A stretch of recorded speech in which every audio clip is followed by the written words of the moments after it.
For example, if I want to examine how to play with the bow parallel to the bridge, I need to figure out how the arm stretches out and what the wrist does as I do the down bow and then the up bow.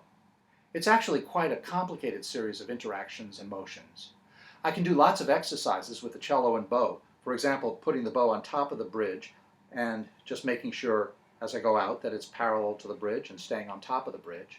Or another exercise, I can hold the bow with my left hand and slide the right hand along the bow to make sure it's going in the right direction.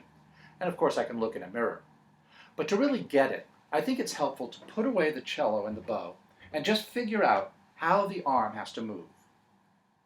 For example, in this case, I have to get from point A to point B, and I do it in the air, and I can see that my wrist has to bend quite a bit. And then I can study how the upper arm has to move and the lower arm, and of course how the wrist has to bend. I call this process miming. Then when I go back to the cello, I can see what I have to do to imitate what I just learned. Then I can take the bow and see if it's correct.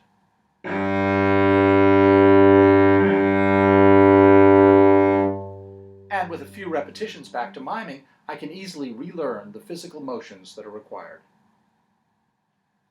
Another way to do this is with a pencil, which adds one element, holding something, but not yet the bow.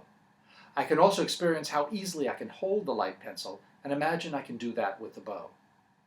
The next step is to take the bow and do the same thing, feeling the lightness in the hand through the bow balance and seeing if the stick is moving smoothly and steadily in a straight line. Then when I go back to the cello, I can re-examine and recalibrate the motions. And do a few more mimes.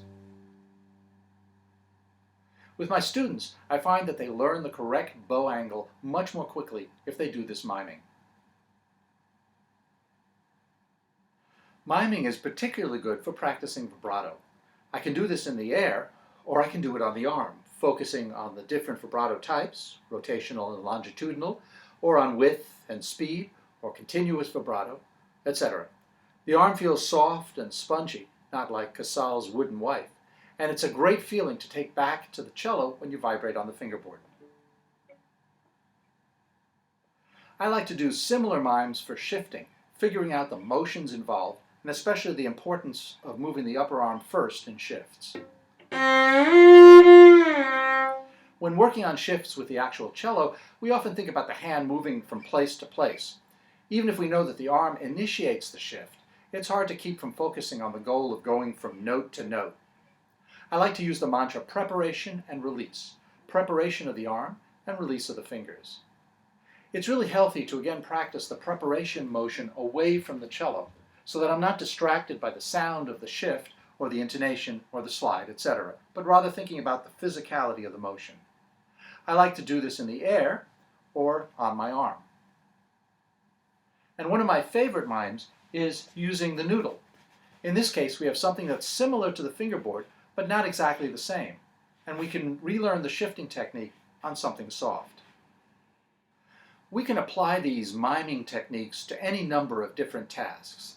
For example, learning about the elbow going in an arc as you go out to the tip, or the upper arm, lower arm issue, the upper part of the arm controlling the lower part of the bow, and the lower part of the arm controlling the upper part of the bow, or the front and back of the hand, the back of the hand being important at the frog, and the front of the hand being important at the tip, or left-right motion.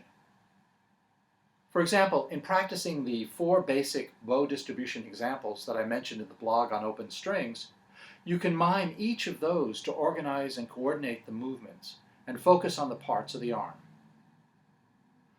I find that doing the mimes helps us to isolate the motions and reinforce the correct physical movements that we want and need in playing the cello.